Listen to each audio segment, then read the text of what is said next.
Good afternoon, my fellow Soviets. I'm Viktor Boykov. On this fine day in Soviet Russia, we have some amazing news to share. The German troops have been held off at Stalingrad and have begun to retreat. Today we will take you back through the horrific events that have occurred since the Germans launched Operation Barbarosa and chose to betray Mother Russia. We are now heading over to the panel to hear our experts recap the events. Now to you, Alexander. Thanks, Victor. I'm here today with Olga and Isamov. How are you today, Olga? I'm well, thanks. Happy to be here with you today. So from what I understand, you're going to be taking us back through the events of the past few years. Yes. Well, it all began in 1941 with the launch of Operation Barbarosa. Hitler's greed and thirst for the land and power was growing. He wanted to eliminate the threat of Russian attack from the east, and thus he took the fight to Russia. It's a bold move, Olga. How'd it work out for him? His plan kicked off to a good start.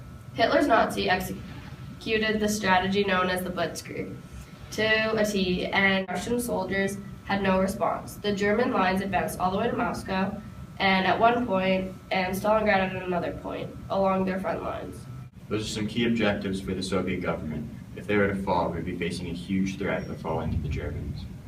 A valid point. Luckily, some bad weather rolled in at the time, and the Germans had trouble coping. Their automobiles and tanks began to malfunction, and oil and gas would become a gummy substance. In temperatures as low as minus 40 degrees Celsius, waves of Russian soldiers kept German troops at bay. Even though Moscow was surrendered, the Germans were never able to take over the key city of Moscow. That's some impressive work by our Soviet soldiers. How did they fare in defending Stalingrad? Well, they struggled for quite a while. In the early stages of the attack, the German Luftwaffe dropped over 1,000 tons of bombs on the city, turning it into rubble. Though they had dealt a heavy blow, the rubble turned into a positive for them. They gave Russian soldiers cover, and they were able to find the German troops on the outskirts. Eventually, the brutal cold got to them as well.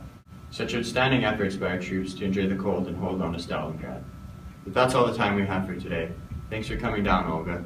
Back to you, Victor. Thanks, Alexander. Such a great story. The resilience, determination, and persistence of those troops is outstanding. We will now take you to Vladimir Barkov, who is live outside of Stalingrad.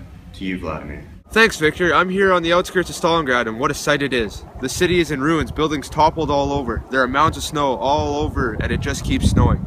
The bone-chilling cold with the temperatures as low as minus 45 degrees Celsius. These low temperatures certainly played an important role in the Soviet victory. The German armies had captured limited resources along their travels to Stalingrad due to the Soviet scorched earth policy, where everything that could be used by the German army was burned up during the Soviet retreats. Germany was forced to ship resources all the way to the front lines. The extreme cold made this a tough task as automobiles would fail to function. As resources became depleted, the German army was essentially frozen out and forced to begin retreat. It's a miracle they lasted as long as they did. In the 10 minutes since I've been out here, I've already begun to lose feeling in several parts of my body. Unsettling how cold it gets in parts of Russia. Thanks for braving the cold for us today, Vladimir. You get inside and warm up now. Thanks, Victor. Back to you now.